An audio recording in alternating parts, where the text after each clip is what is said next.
The boarding process at Westfield International Airport was progressing as usual. Passengers moved through the cabin, sliding carry-on bags into overhead compartments, exchanging polite nods with the flight crew as they found their seats. The air buzzed with the quiet energy of an impending journey.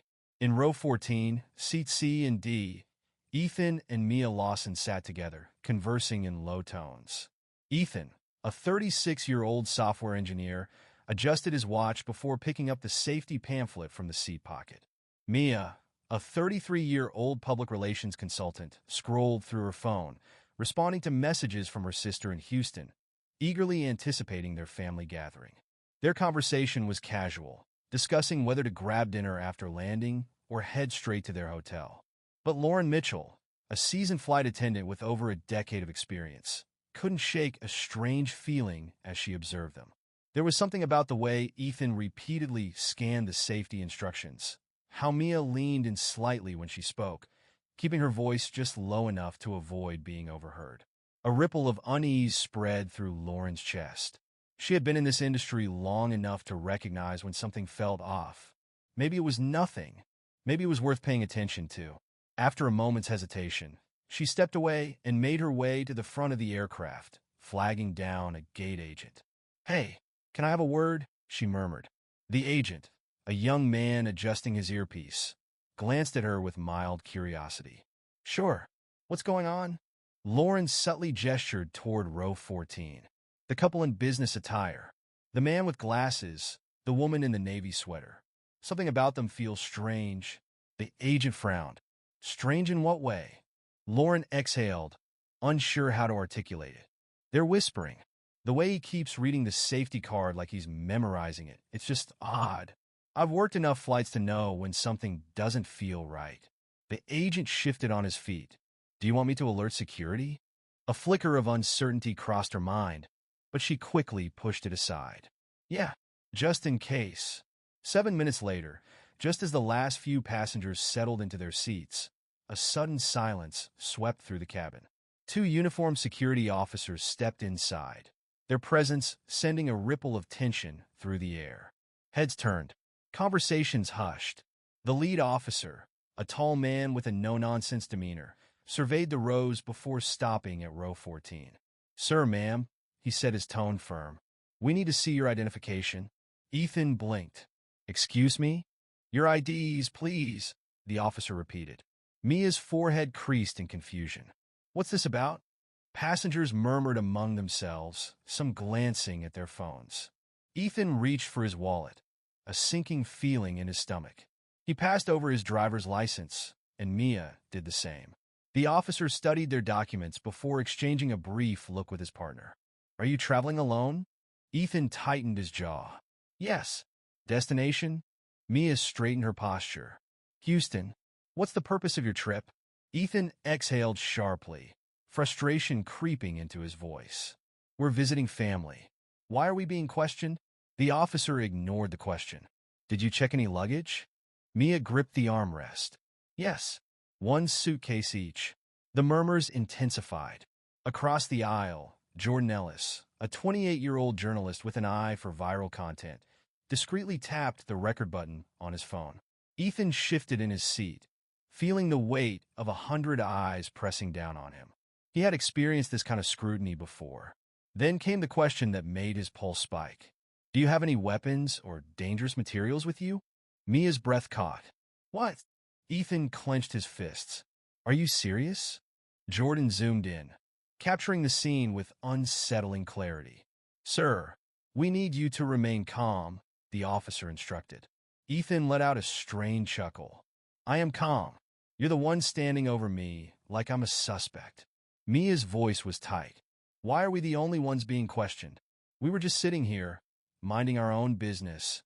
The second officer cleared his throat. A flight crew member reported suspicious activity. Mia's lips parted in disbelief. "Suspicious? Based on what?" No response. Instead, the officer returned their IDs with an abrupt nod. "You're clear."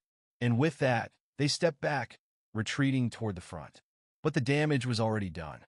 The whispers, the judgmental stares, the invisible weight of suspicion that lingered, pressing down on Ethan and Mia even though they had done nothing wrong.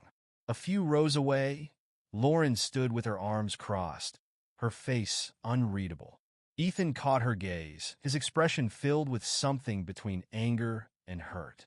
She looked away, and then Jordan Ellis uploaded the footage. Within 5 minutes, it had 15,000 views. By the time the captain, Daniel Reeves, was informed, the count had soared past 1 million. And Lauren Mitchell was about to deal with the fallout. The flight continued as scheduled, but nothing felt the same. Ethan and Mia sat in silence, the cabin filled with an unspoken tension. The hushed conversations, the occasional glances, none of it faded. The humiliation clung to them, heavy and suffocating. A different flight attendant, not Lauren, approached them tentatively. "Can I get you anything?" she asked, voice soft with unspoken apology. Mia inhaled sharply. "No." Ethan shook his head, forcing a tight-lipped smile. "We're fine." They weren't. In the crew area, Lauren gripped the counter, her pulse racing. She had watched the whole thing play out. The questioning, the stares, the silent judgment that spread through the passengers. Now her colleagues wouldn't look at her. One attendant shot her a pointed glare before walking away. Even the co-pilot, a friendly man, avoided her. Something was wrong. Then Captain Reeves entered.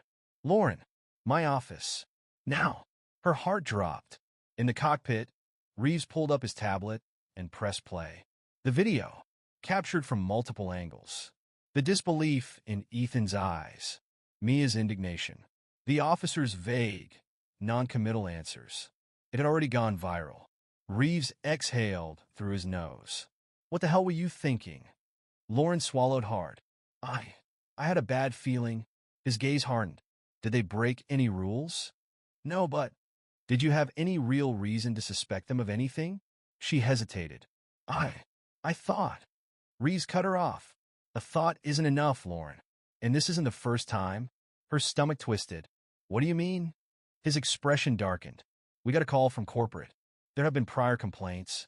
Similar situations." Her breath hitched. "That's not true." Reeves held her gaze. "Isn't it?" Silence. "The airline can't afford a scandal like this," he said finally. "And I won't have my flight crew responsible for a racial profiling controversy." His voice was final. "When we land, you're being removed from duty. Effective immediately." Lauren's mouth went dry. "But this may be the end of your career." He turned, signaling for her to leave. As the plane touched down in Houston, Ethan and Mia powered on their phones. The notifications flooded in. The world had seen what happened, and they weren't staying silent. #FlyingWhileBlack trended worldwide. Airline executives scrambled. Lauren Mitchell's name was everywhere. And her career? It was over before she could even process it. Ethan leaned back.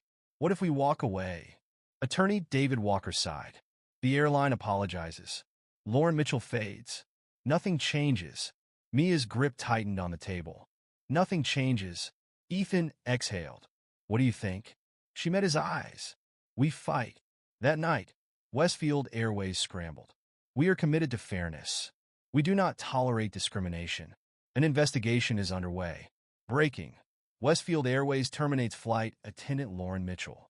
Instead of apologizing, Lauren doubled down. "I did my job. If that makes me the villain, so be it." The backlash was swift. Her husband left. Friends disappeared. Her world shrank. Meanwhile, Ethan and Mia's story spread.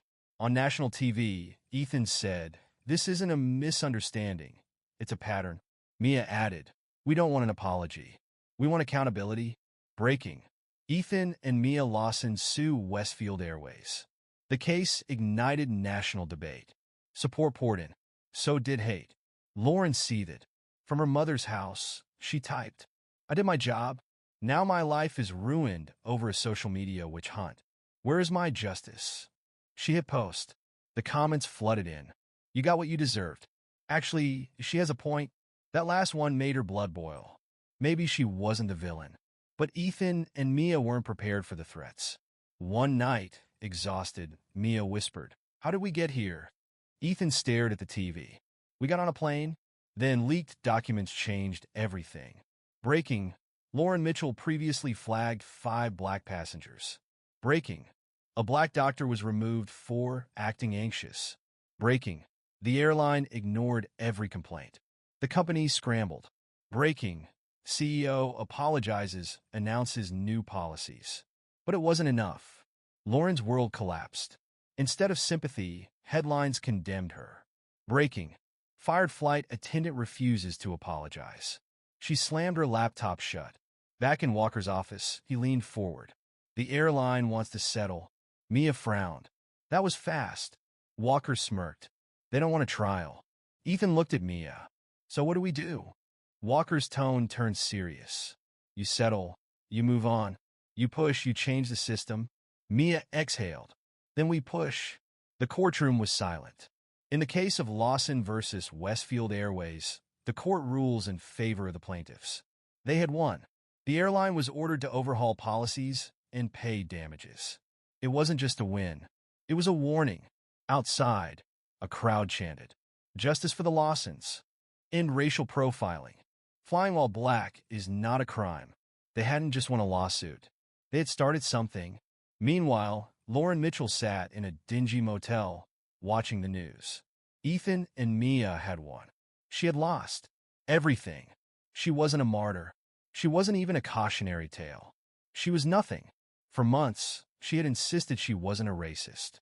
But if that were true, why had this happened? For the first time, she had no answer.